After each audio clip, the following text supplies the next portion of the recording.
What is up, studs, and welcome to a very festive edition of Ask MandR Productions, episode 384. On this episode, there will be 10 $30 MandRshop.com gift card codes that will pop up randomly on your screen, and the first person to use the code will get $30 to use on MandRshop.com. Also, if you post what Lego you got for Christmas on Instagram, tag me in it. I just love seeing what people get, so that would make it easy for me to see. One more thing, on Saturday, December 27th, from 3 to 7 p.m., I'm doing a fan meetup at Brick Show Shop in South Florida, so if you happen to be in the area, swing by, say hi. Just gonna be hanging out there chatting Lego. Anyway, let's get into it with our first question from Cute Gray Cat is Cool 3700, who really wanted to know when I think they will remake a Sandcrawler. So much so that he asked the same question 9 times. So I had to answer it. I think there's a really good opportunity in the next 2 years that we will see a new Sandcrawler. You've got the Mandalorian movie coming out, which we've seen Sandcrawlers in the Mandalorian TV show, so it makes sense that we could, of course, see a Sandcrawler within the movie, and that would, of course, spur Lego on to make a Mandalorian version of the Sandcrawler. They could also, in the same sense that they made like the Mandalorian speeder from an earlier season of the show, just make the earlier season version of the Mandalorian Sandcrawler. So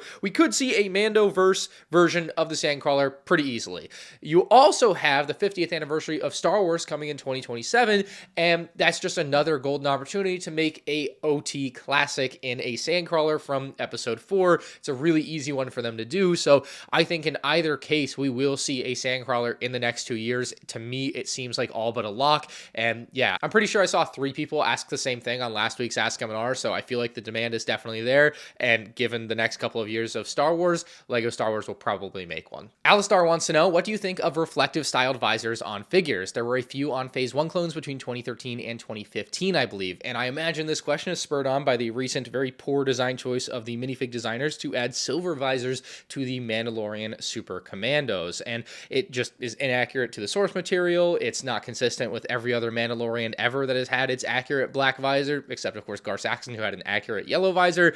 And yeah, it's definitely not the right choice to give them silver visors. And so yeah, there's a little bit of conversation around the big 4 here from 2013 to 2015, although the Lieutenant was a remake in 2015 with leg printing. Yeah, that's the remake one there. I don't even know if you can see these, so we'll just cut to nicer B-roll shots, of course. And those silver visors on the clone troopers, of course, look stunning here. And no, it wasn't some random choice to make them silver just because. It was actually accurate to Attack of the Clones. If you go look at the movie, it's pretty obvious that the visors are highly reflective compared to, say, the mouthpiece area, which is much darker, like literally black, compared to the more silver of the visor. So I think in that case, it was obviously an accuracy-driven design choice that also looks amazing. And it was actually a little bit disappointing when they came back around to it in 2021 that they didn't continue to do the silver visor for our clone pilot here. You know, that would have been nice, because it definitely was one of those things that really helped these clones stand out. And of course, it's accurate. Like, that's just how it should be. So yeah, they obviously look great on these older figures,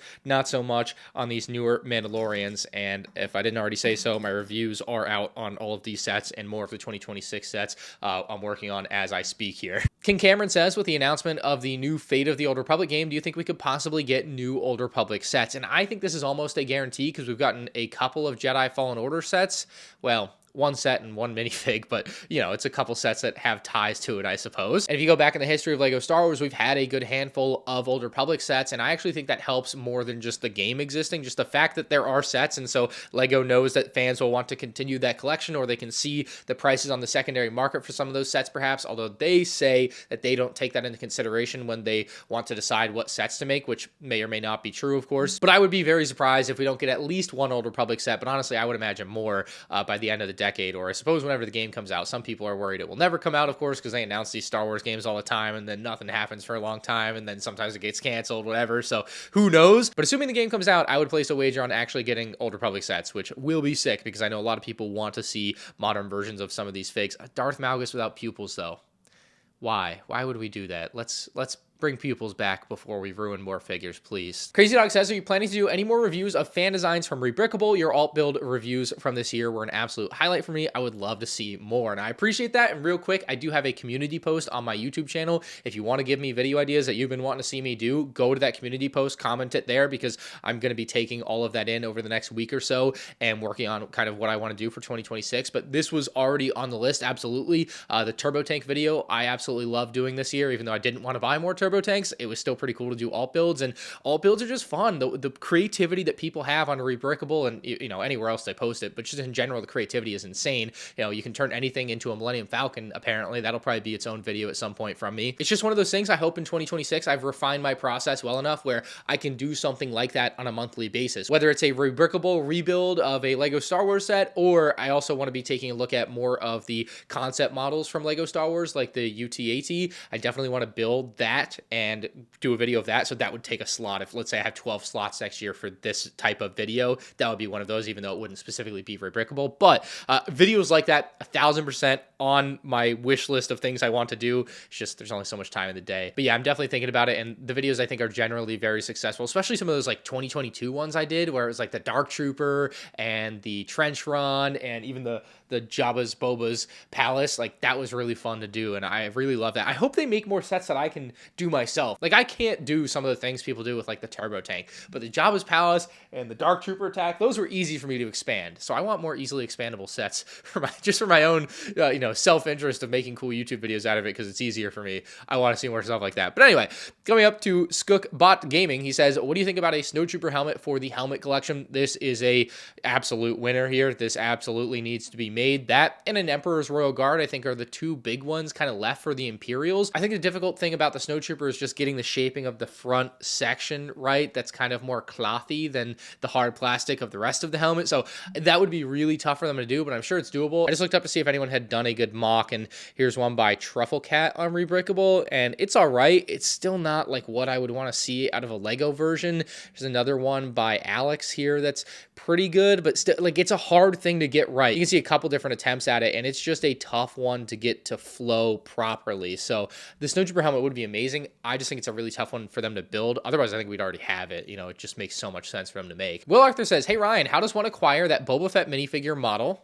Should be right here. I'll pull them out. Buy your original Slave 1. I noticed in a Duckbricks video that you also have a Vader, Luke, and Stormtrooper, and would love to get my hands on one. Thanks for your help. Love the video. So if you look up Lego Star Wars Maquette, that is what you're going to want to look up. I'll put the text on screen here, or Lego Star Wars Gentle Giant is what it says on the bottom. So either of those should find you these Lego Star Wars statues. They're from 2007, I believe, and some of them are very limited edition. Like the Boba Fett here is 311 out of 1,500, so not a lot of these, and it can be super hard to find some of these for sale. Let me pull down the others. Yeah, baby, now we're talking. Luke Skywalker is actually not a rare one. This one is not numbered at all. It would be also numbered on the bottom of the box, even though this one is still sealed in the box. I was waiting to get all 5 before I did a video on them, which I still need. I'll come back to it. But yeah, not numbered, not rare. This is the cheapest, easiest one to get. So if you wanted one, this is the one that I would recommend most people start with if you're not like a super hardcore collector, because this one's maybe $100 versus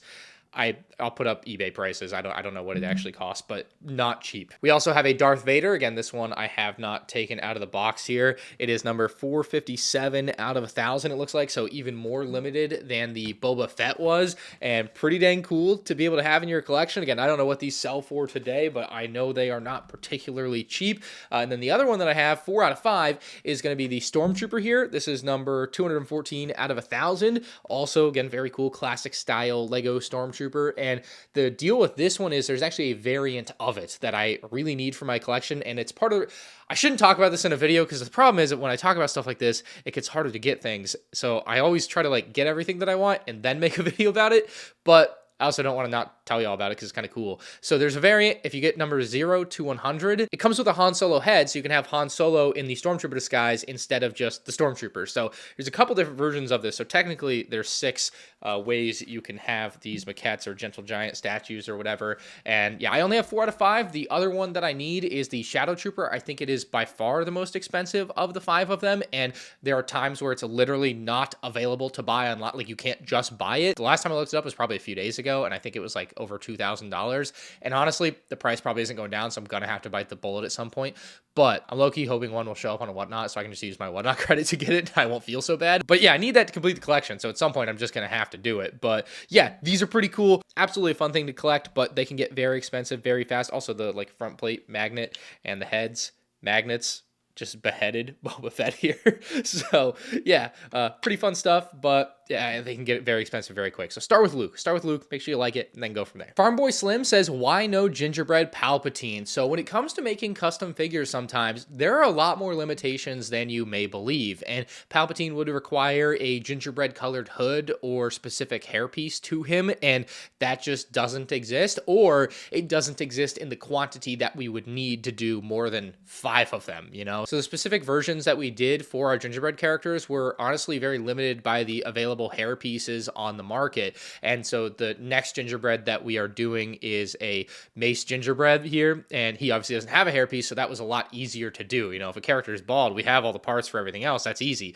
But if they need a specific hair piece, like we even tried a white hair piece on Count Gingerbread just to see what it would look like. Doesn't look good at all. I feel like it has to have all gingerbread colored parts, and maybe that changes in the future, but for the most part, it's kind of hard to make it work without that. Like, it just doesn't look as good. Also, Mace Gingerbread should have just launched on MandRshop.com as you're launching this. If what you've told me is true, you will have gained my trust. A little late into the season, but we also have some bangers that we're working on for next year already. So I just figured we'd drop this one, and then a couple really nice ones will be coming out next year. Night Wizard says, with the rumor of a new Smart Brick Mos Eisley Cantina coming out in 2026, do you think the rumored Sand Trooper minifigure will have a cloth pauldron or the new plastic pauldron mold like the 327th clones had, assuming it comes in a new/different color, of course? I do believe they will just reuse the plastic pauldron. I don't see any reason in particular to not do that. I briefly Googled, and it looks like the pauldrons are about the same size. They're certainly not the same, and that is a problem. I kind of wish they would make a unique pauldron piece for the Sand Trooper. I just feel like the Sand Trooper pauldron is much more rounded all throughout, while the Clone Trooper one is like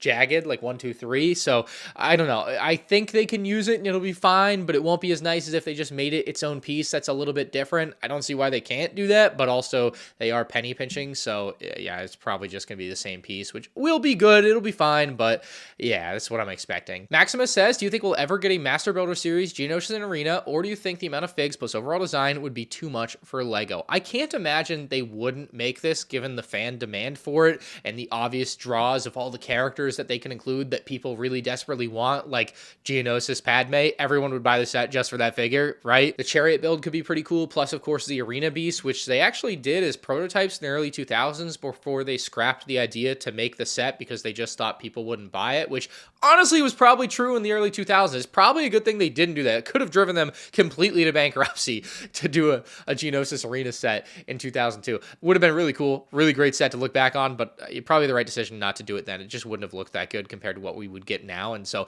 I'm very hopeful for the future. I think this is very much a set they could do. There are sets I thought they would never do, like a UCS Venator, and we have that. And so the Geonosis Arena was kind of on that same list of like, yeah, they probably would never do it, but hopefully. And now it's very much on the, yeah, someday they'll probably get to it, but who knows when type of list. So Attack of the Clones next anniversary would be 2027. But it's also the 50th anniversary of Star Wars as a whole, and so I feel like that would take precedence if there was something they wanted to do, like a Ewok Village. I still think an Endor set is the next logical Master Builder Series set, but hey, if I want to get crazy, Geonosis Arena, definitely up there. Also Jedi Temple, but that would take more of a place of a Death Star, I would say, than a Master Builder Series set.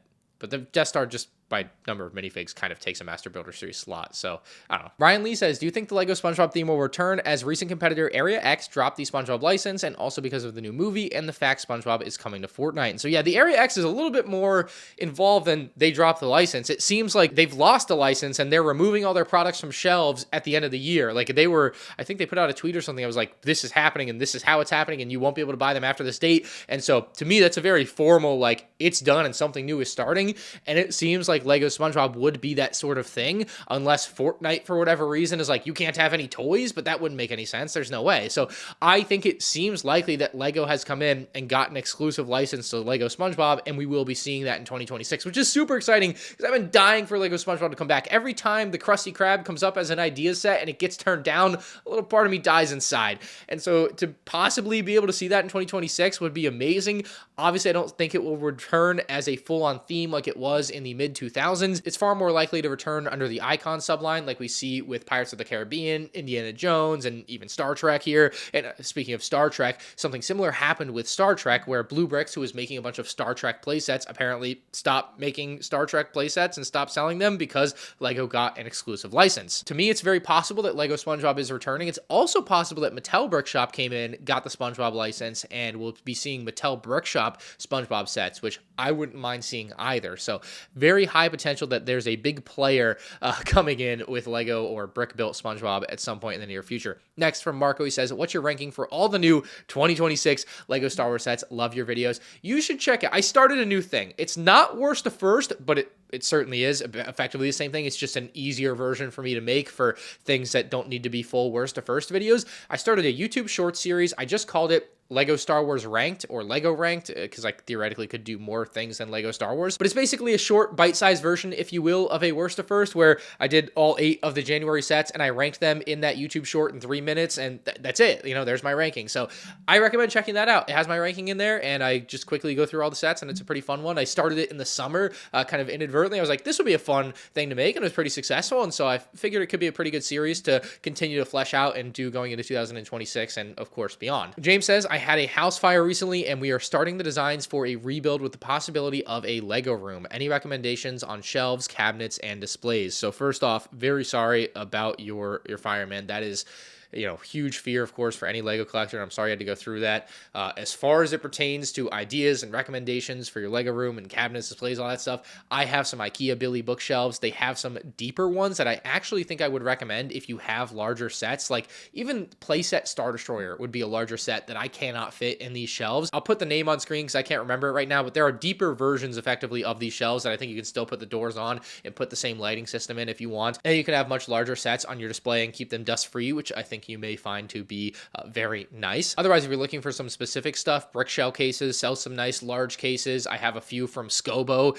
that could look very nice in your LEGO room if you need them for like the Star Destroyers or Venators or stuff like that. The one problem I have with the Star Destroyer ones is they have a lot of headroom above the Star Destroyer. I wish they were a little bit thinner so I could fit a third one on top for the Venator. I still could, but it's just a lot of wasted space in my opinion. Obviously, for some of the other UCS sets I have, these other cases here, they work fantastically from Scobo. So a lot of good options there, just of the ones that I have, and there's a lot more if you look for some inspiration online. But yeah, good luck with that. I hope you're able to get the LEGO room you want, and I'm really sorry. That is it really sucks. One right says, how come the LEGO Death Slice went up $500 more on the LEGO store? I love seeing these comments every once in a while. People will be like, prices on LEGO.com went up. This is crazy. Or I'll see Facebook groups where people are like, anyone know what's up with LEGO.com today? Prices are crazy. And I'm like, oh, you're just in the wrong country. You just go to the bottom of LEGO.com, make sure you're in your country, which is probably USA for you here, and you're probably looking at the Canadian version, and that's why the price is higher. It's not that the price actually went up. You're just looking at the wrong version of the website. So always love when that happens. But yeah, it's just your little goof there. Anyways, if you guys have a question or topic you want covered on next week's episode, make sure you drop it in the comment section down below. I always only pick from the most recent episode, so that's where you got to leave it. If you enjoyed the video, make sure you hit the like button. You can check out my 2026 LEGO Star Wars set reviews and more Ask MandR on the end screen now.